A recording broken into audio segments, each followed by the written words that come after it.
reaching up like this. Hello everyone and welcome back to my channel. Hope everyone's doing fabulously. This week I'm going to be talking about how we can make buildings more inclusive and more accommodating and more welcoming. So I'm going to be talking about things in terms of sexism and kind of more welcoming to women, but also I then wanted to kind of branch out and talk about even just things like disability in general and how to make buildings more accommodating in that sense. So I'm going to go through some of the kind of things we can do and then some of the reasons maybe why these things aren't being done and maybe what are the solutions to have buildings be more accommodating and be more welcoming and be less sexist and less ableist and all these lovely things. So to start off, like, making a building more accessible is so important. You know, I think just on the one level that I can kind of understand is like it makes it more welcoming. Like when you think that a building is made for you, or when there's kind of things there that show that you were included in the designing of this building or in the thought process of what goes on in this building, it's really, really nice and it makes you feel welcoming. And if it's your workplace, like if you feel more welcome, you're going to do a better job. If it's just kind of like, you know, a building, it's just nice to be thought that you have been thought of in the world. And on a more obviously serious level, if you are disabled in any way and the building isn't made for you, like you literally might not be able to get into that building. I mean, that hinders so much of your life. So it's like just so important to make buildings accessible, like physically, just so important. And I think also something that I think is really important that I want to mention is like, you know, so often we call people disabled and it might be because, you know, they can't do what the rest of us can do. Say like, for example, go upstairs. You know, we might call someone who can't go upstairs disabled, but like that's because we've made stairs. Like we've made it so that they can't do that. So like it's kind of like a funny one. Like they're disabled because they can't walk up the stairs, but we're the ones who've made the stairs. So if there was no stairs, would they be disabled? And I think that's a really interesting concept to think about. And it's like, you know, we design everything for like an able-bodied person who can do everything perfectly, but that's the reason why the so-called disabled person can't do anything, because we've designed it in a way that of course they're not going to be able to, because so it's kind of a tricky one to express. But I'm just like, well, if we put in an elevator, then they wouldn't be disabled because they're able to go up an elevator. So we just need to be conscious of like, why are they disabled or why are they not, and like how much that is actually our fault, and just kind of the terminology that I think is really interesting to talk about. So yeah, I'm going to jump now into the examples. Again, some are kind of sexisty, some are like architecture, some are kind of like just bits in the building. So let's get started. So one is more and bigger bathrooms, and I've done a whole video on this, on the urinary leash, which is just, oh, you should all watch this video. It's fascinating and so interesting. So this one is really important for if people use a wheelchair, it needs to be bigger. For women who might be having to like, bring kids with them into the bathroom, or who just might need more room because of that they're changing a tampon or a pad, and like so that their knee isn't hitting up against like the period bin, and it's just really, really important. So watch that video, you will not be disappointed, I guarantee. And then more bathrooms, just because for reasons of the video, more women need to go to the bathroom than men, we need more space, there'll be less of a queue, the more bathrooms there, it all makes sense. So yeah, it's really important just to, yeah, make bigger and more bathrooms, particularly for women and particularly for disabled people and for people in wheelchairs. Another huge one, which would be fabulous, is having period products in every bathroom. Oh my god. This one for me, I kind of struggled with, honestly. I was kind of like, okay, do people have to put period products in a bathroom? Like, they're expensive or whatever. And it wasn't until I saw something and it was like, well, if there's toilet paper in every bathroom, and we take it for granted, that we walk into a toilet and there's going to be toilet paper there, and that's a bare minimum. Why isn't there period products? Like, they know that women and people with uteruses get periods once a month, every month. So why are those products not there? And it just, again, it's about the whole welcoming vibe. It sends a message that we're not important and that we're not thought about.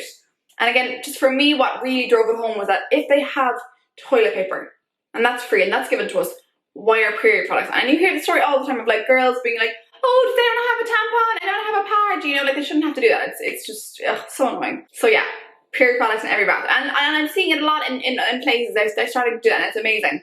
So more places need to jump on board. Big one. Baby changing stations in men's toilets. Men have kids. Men look after their kids. Men change their kids' nappies. Why are there no baby changing stations in men's toilets? It is so silly. And just beyond silly, what it does is it forces the woman to have to always change the nappy. If you're in a public space and there's only baby changing stations in the woman's bathroom, the woman's gonna have to do it. And it's so presumptuous, it's so sexist, it's so silly, and it's just so unfair. And so if there were baby changing stations in men's bathrooms, there would be equally an option. Yes, women may still go and change their baby's nappy, but men can also go do that, as they should, because they are a dad and they need to look after their kids. So that is a huge one, and it's so crazy to me that more places don't have that yet. Oh! Then obviously want to mention gender neutral toilets.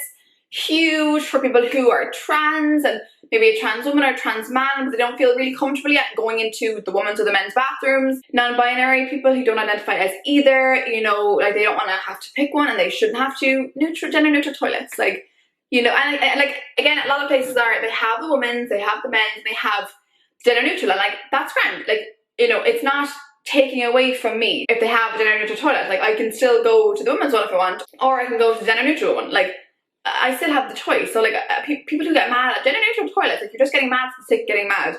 It doesn't affect you at all. So just, yeah, gender neutral toilets, great and brilliant for everyone. And have period bins in there and baby changing stations for everyone that needs them. Yes.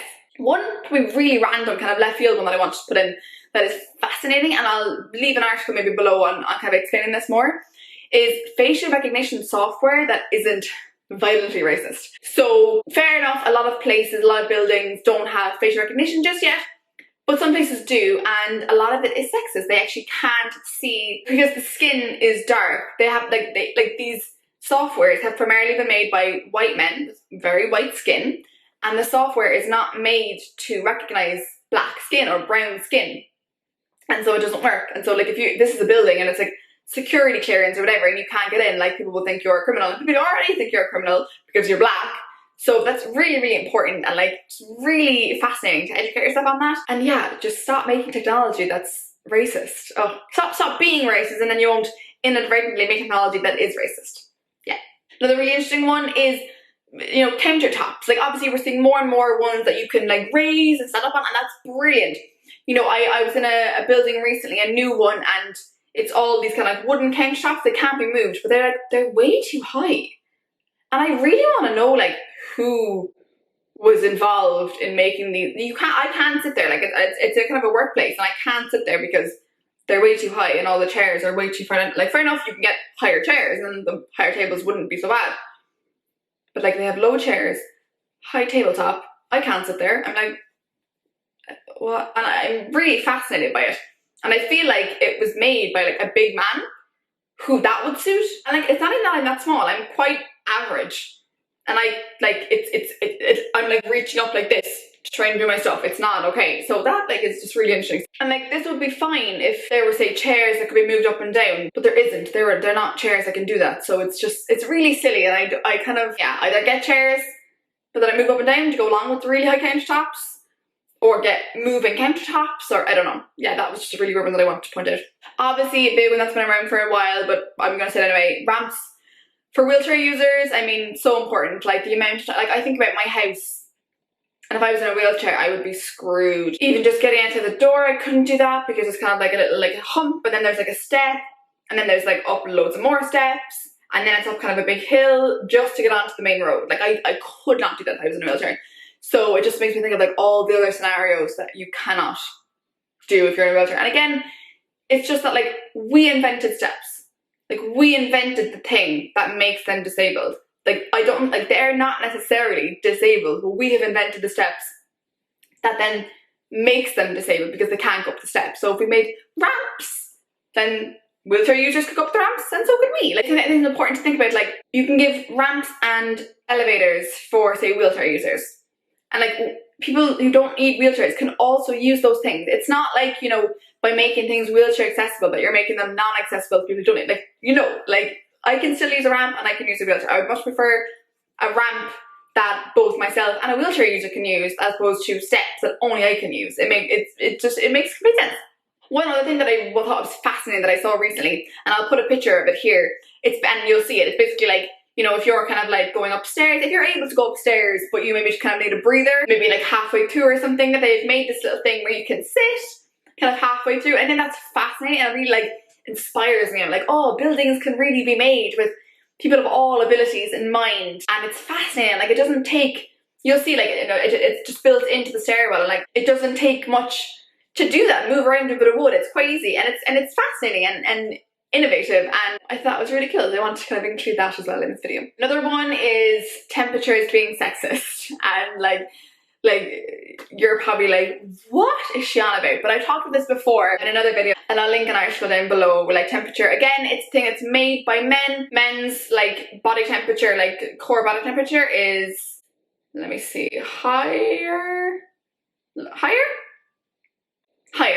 it's hotter than women's. So men need air conditioning to be colder, and women's body temperature is lower, so we need the temperature to be, we need the air conditioning to be warmer because we're already a bit colder. But again, because air conditioning is made by men, there's that bias in it, and it's really not okay. And there's just like, I've constantly been in offices where I'm freezing and the guys are fine, and it's like, I've actually, I'm not just saying this in theory, I've seen this played out in real life, and it's very, very annoying. If you're cold, you cannot do your job. So I'll link the article and I'll link the video so you can watch this video and more. And then lastly, I wanted to mention the open floor plans also being sexist. I made a video about this as well. I'll put it here and I'll link it down below. Really interesting. There was a study done which asks the question, like, are they inadvertently sexist? And do they have the effect of kind of making a place, again, less welcoming, less hospitable, less accommodating to women? And I think it's fascinating. And you should watch and see what you make for yourself. See if you think that they are or not, or whether my case is not as compelling as I thought it was. So let's talk about now maybe like solutions to having these things occur. So like solutions to the building being more accommodating to women, or, you know, disabled people, or what can happen. So I think one of the main ones obviously is have more women in the architectural profession. And I have a stat here which will drive home how little women there are in the architectural industry and how much they're needed. So out of the world's 100 biggest architectural firms, 100, only 3 of them are led by women.